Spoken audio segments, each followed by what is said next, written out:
ઉદાહરણ 6.6 એમાં સમતલ સપાટી પર વી બરાબર 2 મીટર પર સેકન્ડ ઝડપથી ગતિ કરતું અને = 1 kg દળનો એક બ્લોક ખરબચડા પટ્ટામાં પ્રવેશે છે, જે x = 0.10 મીટરથી x = 2.01 મીટર સુધીનો છે.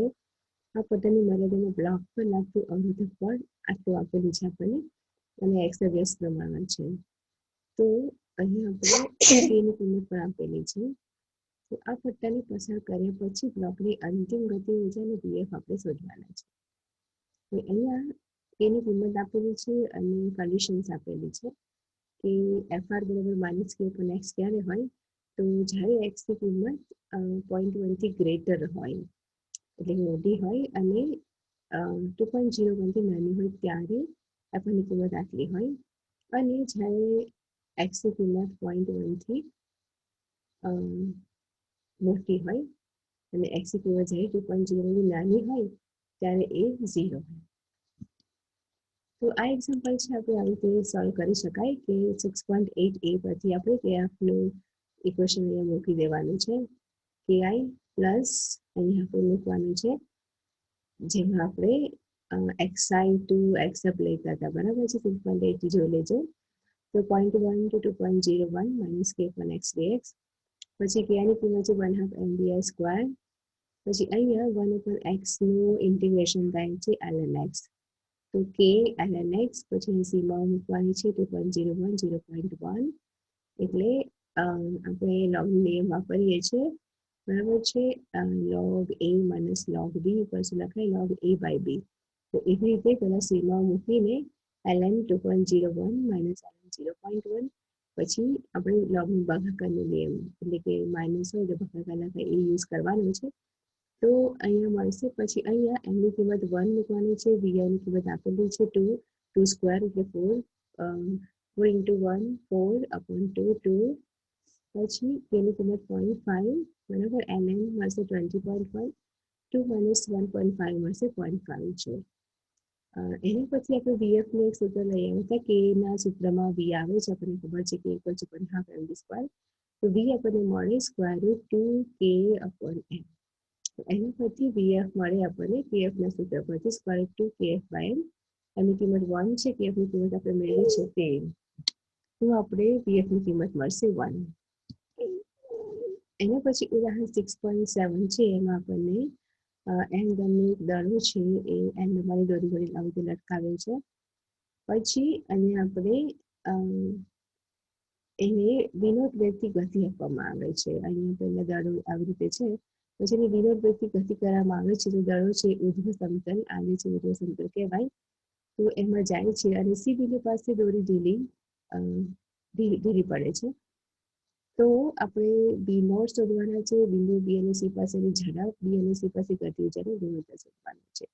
અને સી બિંદુએ પછી એનો માર્ગ કેવા પ્રકારનો છે દડાનો, એ પણ શોધવાનું છે. તો પહેલા તો દડા પર અહીંયા કયા પ્રકારના બાહ્ય બળ લાગશે. આપણને ખબર છે જ્યારે કોઈ વસ્તુને આપણે દોરી સાથે લટકાવીએ ત્યારે એક તો તણાવ બળ લાગે છે, અને બીજું છે એ દડા પર હંમેશા ગુરુત્વાકર્ષણ બળ તો લાગતું જ હોય છે. તો બીજું છે ગુરુત્વાકર્ષણ બળ. તો હવે આપણે એ બિંદુ પાસે અહીંયા દળો ગતિમાં છે, એની સ્થિતિ ઊર્જા છે એ 0 માનીશું. આપણે અત્યારે અહીંયાની વાત કરીએ છીએ એ બિંદુની. તો એ બિંદુ પાસે આપણે એની કુલ ઊર્જા એટલે કે યાંત્રિક ઊર્જા લખીશું કે પ્લસ વી, પણ વી છે એટલે કે સ્થિતિ ઊર્જા 0 લીધી છે, એટલે થશે 1/2 mv². વી ની જગ્યાએ આપણે વી નોટ લખવાના છે, કેમ કે એનો વેગ વી નોટ છે એટલા માટે. એની ક્વેશ્ચન નંબર 6.12 કહીશું. પછી ન્યૂટનનો ગતિનો બીજો નિયમ અહીંયા આપણે વાપરીશું. તો F = ma, બરાબર છે. તો F થશે, બે બળો છે અને બંને વિરુદ્ધ દિશામાં છે, ફિગરમાં જોઈ લેજો અહીંયા. તો અહીંયા છે ટી અને mg બંને વિરુદ્ધ દિશામાં છે, એટલે માઇનસ મુકાશે mg. તો ટી - mg = F = ma, બરાબર. એની કિંમત આપણે અહીંયા લખીશું v02/m. ત્યાર પછી સી બિંદુ પાસે દોરી ઢીલી પડે છે. સી બિંદુ પાસે આપણે કુલ એનર્જી લખીશું, કુલ યાંત્રિક ઊર્જા, ગતિ ઊર્જા. સી બિંદુ આગળ 1/2 mv², સ્થિતિ ઊર્જા 2 mgl એટલા માટે થશે કે અહીંયા જો સી બિંદુ આગળ આટલી દોરી પ્લસ પછી ફરીથી આટલી દોરી ગણવાની છે, 2 × l ગણવાના છે, આટલું અંતર ગણવાનું છે એટલા માટે. તો એટલે થશે A2mgn. પછી ફરીથી અહીંયા ન્યૂટનનો ગતિનો બીજો નિયમ લગાડીશું તો ડાબી બાજુમાં અહીંયા જુઓ mg બળ અને tc બળ એક જ દિશામાં છે એટલા માટે mg લખાશે એ અહીંયા બરાબર બળની જગ્યાએ એક જ બળ લખાશે mg.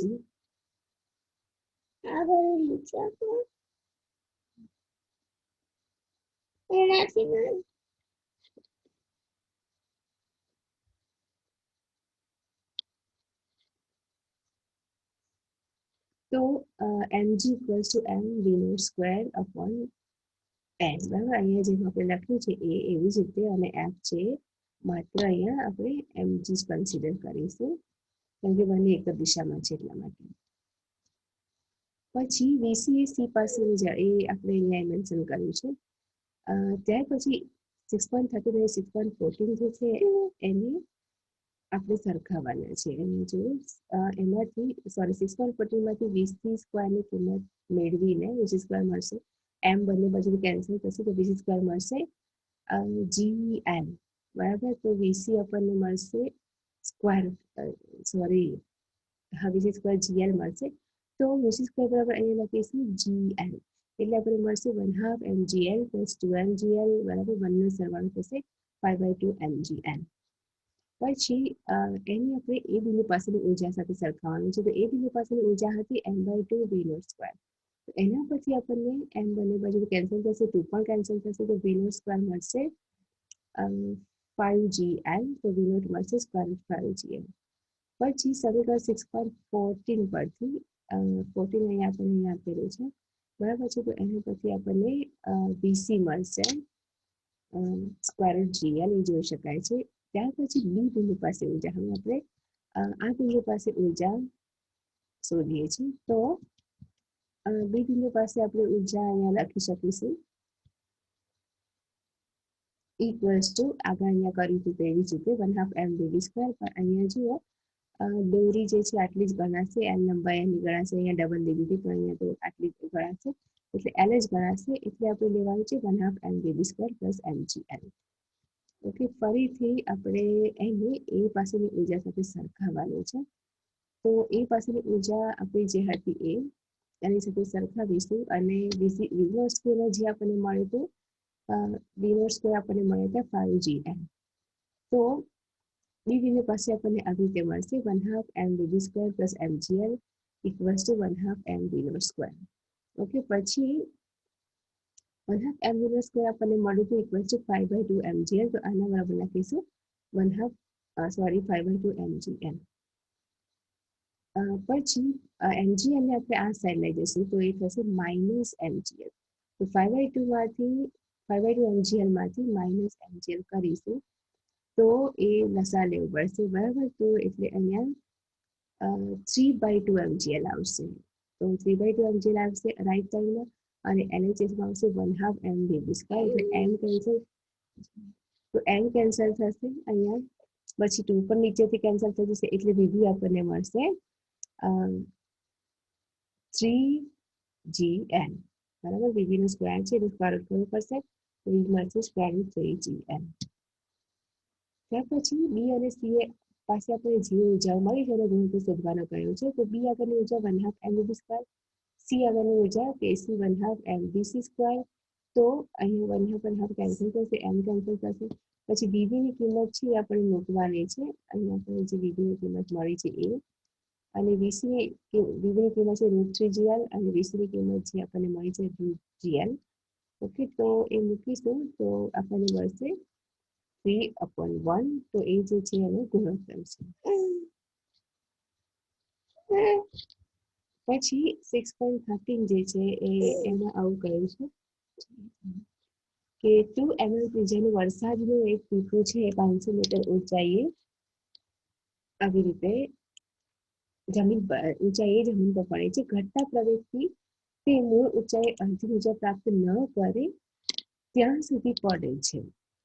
તે અંતિમ ઝડપ ટર્મિનલ ઝડપ કહીશું VT કહીશું અને ત્યારબાદ તે એકદમ ઝડપથી ગતિ કરે છે. એની સફરના પ્રથમ અને બીજા અડધા ભાગ દરમિયાન ગુરુત્વાકર્ષણ બળ વડે ટીપા પર થયેલ કાર્ય કેટલું હશે? જો તે 10 મીટર પર સેકન્ડની ઝડપથી એની સફર પૂરી કરીને જમીન પર પડે તો તેની આ સફર દરમિયાન અવરોધક બળ વડે ટીપા પર કેટલું કાર્ય થયું હશે. જો અહીંયા વરસાદના ટીપાની ત્રિજ્યા r બરાબર આપણે લઈશું 2 mm એને 2 ઇન્ટુ મીટરમાં કન્વર્ટ કરવા છે તો 2 × 10⁻³ લખાય અથવા તો લખાય 0.002. પછી એનું કદ શોધીશું તો એને ગોળાકાર માનીશું એટલે ગોળાનું કદ વાપરીશું સૂત્ર 4/3 પછી આની કિંમત મૂકી છે તો એને આપણે હમણાં આમ જ રાખીશું. એના પછી નેક્સ્ટ હવે પાણીની ઘનતા. તો પાણીની ઘનતા છે ρ = 10 kg. એના પછી ટીપાનું કદ છે એ આપણને v બરાબર ρ = m/v પરથી આપણને આ જે સૂત્ર છે એના પરથી v મળશે આપણને m/ρ. બરાબર છે. તો m છે એને ρ વડે આપણે ભાગી નાખવાના છે તો v આપણને આટલું મળશે. પછી બળ છે એ F બરાબર mg. તો એમાં અહીં આપણને જે અહીંયા m મળે છે m બરાબર ρ × v. ઓકે, તો એને g વડે આપણે ગુણી નાખવાના છે તો g એટલે કે 9.8 એના વડે આપણે ગુણીએ તો આટલું મૂકીશું. પછી સફરના અડધા ભાગ દરમિયાન એનું કાર્ય તો w બરાબર f ડોટ ડી. તો f જે આપણને મળે છે એને d કેટલું એ સ્થાનાંતર કરે છે તો કે 250. બરાબર, એ અહીંયા આપણને ક્વેશ્ચનમાં આપેલું છે. તો એ આપણે 250 લઈશું. તો આપણે આનો જવાબ મળશે 0.082 જૂલ એ કાર્ય છે. પછી સફરના બીજા અડધા ભાગ દરમિયાન પણ આટલું જ કાર્ય થશે એટલે એ પણ લખીશું 0.082 જૂલ. ત્યાર પછી ટીપું હવામાં હોય ત્યારે અને જમીન પર હોય ત્યારે કુલ ઉર્જા ગણવાની છે.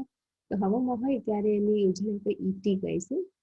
તો એ હવામાં હશે ત્યારે એની જે ઉર્જા હશે એ આ સ્થિતિ ઉર્જા હશે એટલે એ લખાશે mgh. તો એ આગળ આપણને જે તો એ આપણને મળશે.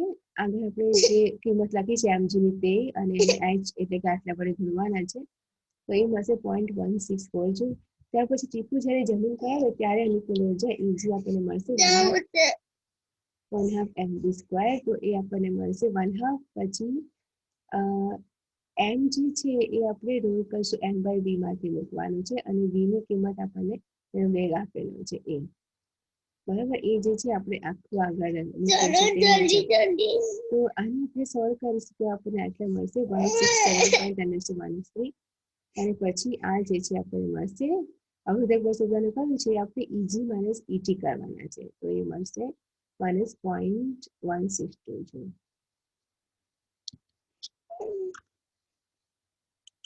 ચાલો.